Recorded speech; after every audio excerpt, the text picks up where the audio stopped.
Hey everyone, hope you're having an awesome day. I just wanted to hop on and introduce my beautiful friend Tash. Hey Tash. Hi Cherie, great to be here with you. We actually met online through a video that I did last year about Fortnite, and you know, it's just amazing the amount of families and mums in particular that I meet online that are just going through the same struggles. And you know, I just wanted to share a little bit of awareness, raise a bit of awareness about this topic, because it is something people don't really like to talk about. And I know myself, like I get a bit uncomfortable talking about it, because it feels like that I'm failing as a parent when we can't control gaming or internet addiction and things like that. Sorry. So yeah, click below if you're watching the replay, please, and yeah, drop a one as well, like if you are struggling with this in your home. And also, who here is having the argument with their children to get off the games or get off the Wi-Fi?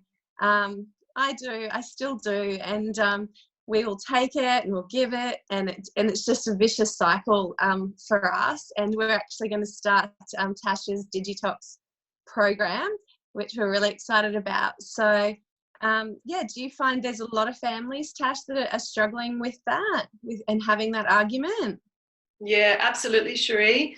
The argument is something that it's not always the fighting, the yelling, which definitely can happen with the argument. The argument is when we're trying to get them off the internet, especially with the way that the games are being made now, especially with games like Fortnite. They just have such a strong pull for the kids. They're so, as you know, they're so involved with the game that it's quite hard to get them off. And when you go to get them off the game, we're often getting this rage response from them that you're just thinking, wow, this is not my child. This is not how my child usually acts. Like, what's going on here? So yeah, it is very common, and it's only escalating. It's only getting worse. So that's why I really like to help families with, firstly, dealing with the internet argument, and then secondly, dealing with the internet addiction. But I like what you said before, and I can totally relate as a parent myself and a mum who went through the same struggle with my son. I understand that feeling that you're saying about we feel terrible about it, because, yeah, guilt is such a big feeling, I think, for parents anyway. It seems that when we have a child, we get a bundle of joy and a bundle of guilt. It just seems to come apart with parenting, doesn't it? I don't think any parent can get away without it. So I just want to talk to parents out there to say you're not alone with that feeling. You haven't done anything wrong once you find out what's actually going on with your child, and that we're all in this boat together. Yeah, and I did read just a few days ago that there's over 250 million kids on playing Fortnite, and at one time they had 10 million kids playing it. So it's just such a, like, it's something like we've never seen before, and people are just struggling to deal with it, like in their homes. Yeah, tell us about how you got involved with what you're doing and how you're helping parents now. Yeah, sure. Well, it was back in 2016 when I realised that my son was internet addicted. I didn't know what was going on with him. I tried to get him off the games, the phones, the social media, Snapchat, everything. So back then he was playing Call of Duty and WoW mainly. The time he wanted to be on it all the time. And this is what we start to notice, is that kids choose the screen-related activity over any other normal activity. And that's a warning sign that something's going on, because it is such a strong pull. So I just wasn't having a good time with my son at all. He was rude, defiant, short-tempered. He wasn't happy. He was anxious. He wasn't able to focus. That's another sign that you see. Yeah. Yeah, definitely. So I had to do something about it. I took him to psychologists. It was a very long, slow process. A lot of people didn't think that there was a problem back in 2016. So they thought, what's this lady going on about? But so then with my science background, I started to research, and I researched and found people what they were doing around the world.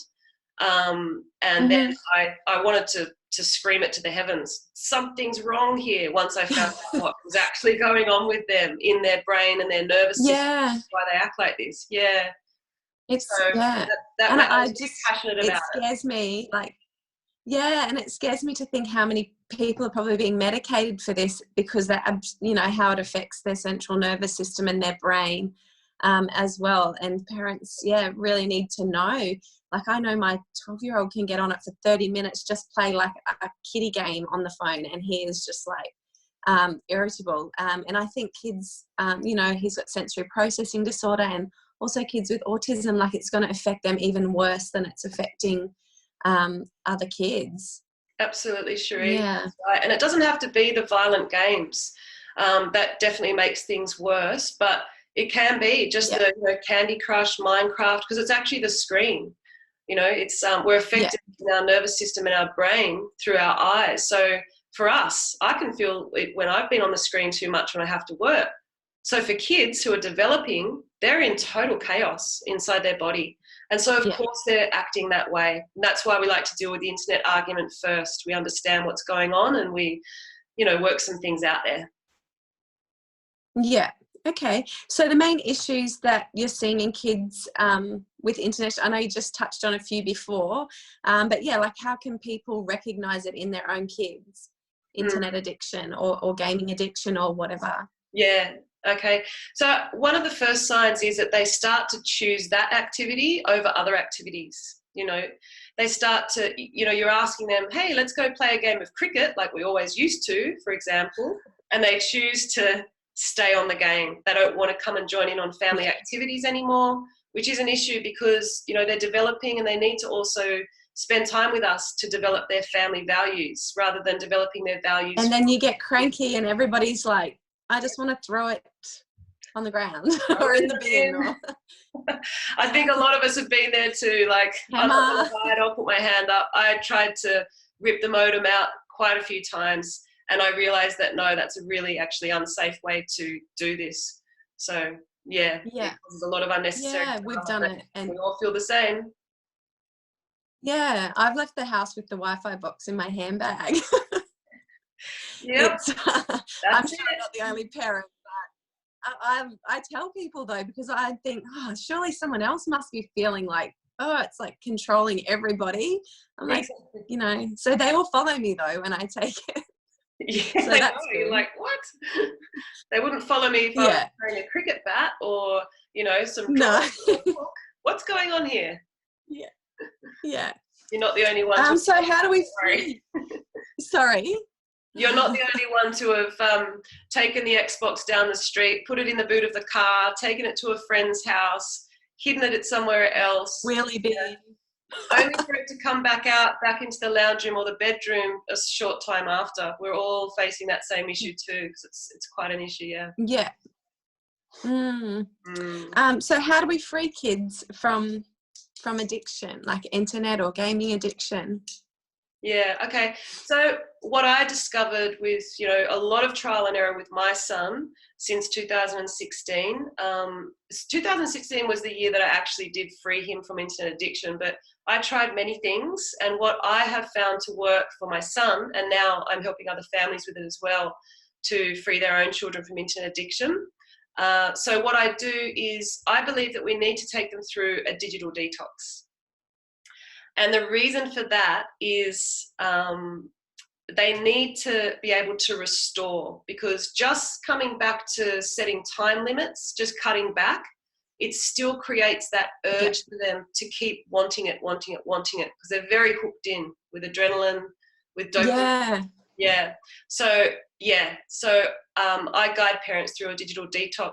It has to be for a minimum 3 weeks, because that's when the brain and the nervous system actually gets the chance for them to come back to balance, so that they're actually able to enjoy natural dopamine hits again.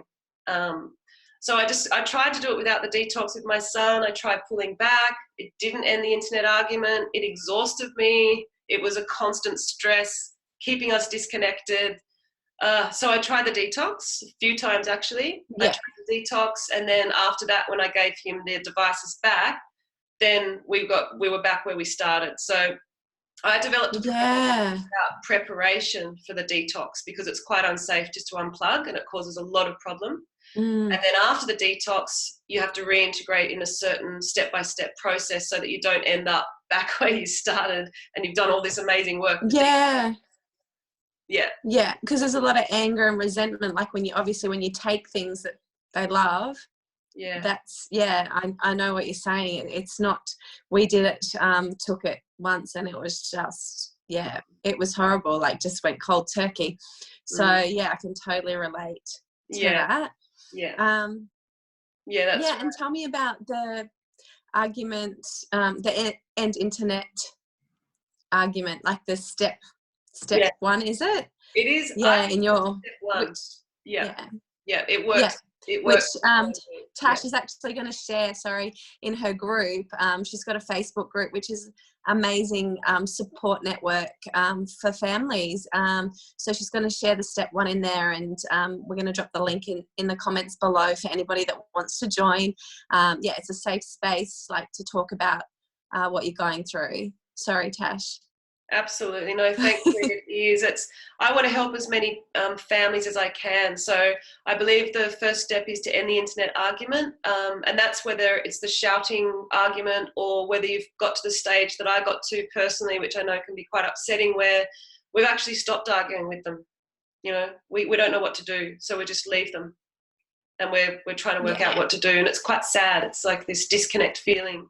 So I want to offer parents to come in and do that free mini course in a safe space. Safe space is really important. We need to feel that we're not being judged. We need to feel that we can actually receive the support to end the internet argument. Yeah. Yeah. And I was, we always thought taking it was the best idea, but this is life and kids are going to have to learn how to manage it and deal with it. So that's what I love about your course, is that it doesn't just, take it and say this is never happening again, because, they're going to move out of home and they're going to have these things, and we need to teach them, how to manage it as well. That's right. Yeah. And that's why we do the detox, because what I notice with kids that come out the other end of the detox, a short time into it actually, is they manage it themselves a lot. So depending on their age, and they still need us, the parents, to help them, but they see it for themselves and they feel it in their own body because they feel well again, because it affects them on a physical level, mental level. They don't feel the brain fog anymore. They feel like they're able to focus again. Emotionally, they're more calm. They're not so up and down with their moods because they're feeling terrible by having these rage responses as well. Like it's a shameful feeling to be out of control with your emotions. So they come back to a state of balance themselves. And like you were saying before, this is without medication. This is just from taking something away for a while, and taken away in a way that we keep them as empowered as possible is really important, because we want this to stick. We don't want to have to do it again. That's for sure. We want to just so that you're right. So when they're going out into the world on their own, they can make their own choices, and they tend to be able to do that better when they don't have us policing them the whole time. And we don't want to be doing that because it's exhausting. So they're quite amazing the way they come out. Yeah. Yeah. And teens, they're already struggling, especially teens. And, little kids, I don't know what the age is that I know it's really high even on iPads, like the percentage of kids that are put to bed with iPads. I mean, they're still learning to regulate their emotions anyway. So when you put this in the mix, and people think, oh, my 3-year-old's having a tantrum. I'm like, oh, maybe they're not having a tantrum. Like maybe they've had that device in their hand, and they just already lack the skills to cope with, with regulating their emotions and all the other things that go into play, like in the environment. And I think, it's such a big thing now, and people really need to, wake up and learn about it and educate themselves. Yeah, education is power. Definitely knowing what's going on with your child, because we're starting to think this is my child's personality. Oh my gosh, my child is stealing, lying, having, you know, violent episodes, upset episodes. So we want to have the chance to actually see what our child is really like. You know, we're thinking that, you know, when you take the screen away for a short time, you realize, wow, my child comes back to who they really are. And I think that's the best thing that I love seeing. I'm like, it's great. Yeah, I've seen it too. It's amazing. Yeah. Thanks so much, Tash. And I'd love for anybody that's, you know, got someone in their family that's struggling with this, like tag them below, and you know, let them know that they can reach out. And we have a, you know, a secret support group, so it's not a public Facebook page or anything like that, where you can hop in and seek advice and help, and even just chat with other mums or other dads. And the link to the group will be in the comments below. And yeah, Tash is going to jump on next week as well with me, and we're going to cover a different topic. I'm not sure what yet, but yeah, I'm excited to, you know, keep sharing and raising awareness about this, because it's really hitting families really hard. Yeah, thanks so much, Cherie. And parents are also welcome, when you come into the group, to sign up for the free course where I guide you to help with the internet argument. So I really look forward to seeing people in the group. Let's start this movement. Yeah, and also Tash, sorry, I forgot to mention that she has a 20-minute like free consultation, like for anybody that wants to jump on the phone with Tash as well, which we've done, and we're ready to roll. So if anyone wants to join us, we can all cry together and and complain together in the group. Yeah. Find the solution. All right. Thanks so much, Tash. Thanks so much, Cherie. See you next week. Have an awesome day. Bye. Bye.